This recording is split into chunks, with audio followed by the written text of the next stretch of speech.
അധ്യായം 9 15 മുതൽ 23 വരെയുള്ള വാക്യങ്ങൾ. കൂടാരമുകളിൽ മേഘം.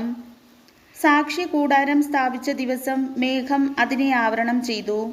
അഗ്നി പോലെ പ്രകാശിച്ചുകൊണ്ട് സന്ധ്യ മുതൽ പ്രഭാതം വരെ അത് കൂടാരത്തിനു മുകളിൽ നിന്നു. നിരന്തരമായി അത് അങ്ങനെ നിന്നു. പകൽ മേഘവും രാത്രി അഗ്നിരൂപവും കൂടാരത്തെ ആവരണം ചെയ്തിരുന്നു. മേഘം കൂടാരത്തിൽ നിന്ന് ഉയരുമ്പോൾ ഇസ്രായേൽ ജനം യാത്ര തിരിക്കും. മേഘം നിൽക്കുന്നിടത്ത് അവർ പാളയമടിക്കും. കർത്താവിൻ്റെ കൽപ്പനയനുസരിച്ച് ഇസ്രായേൽ ജനം യാത്ര പുറപ്പെട്ടു. അവിടുത്തെ കൽപ്പന പോലെ അവർ പാളയമടിച്ചു.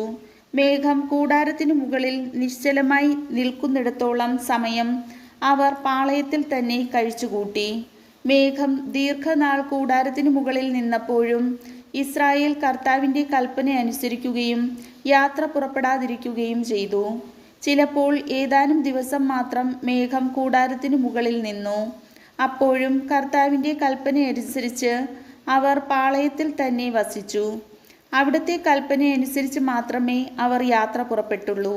ചിലപ്പോൾ മേഘം സന്ധ്യ മുതൽ പുലർച്ചെ വരെ മാത്രം നിൽക്കും. പ്രഭാതത്തിൽ മേഘം ഉയരുമ്പോൾ അവർ യാത്ര പുറപ്പെടും. പകലോ രാത്രിയോ ആയാലും മേഘം ഉയരുമ്പോൾ അവർ പുറപ്പെടും.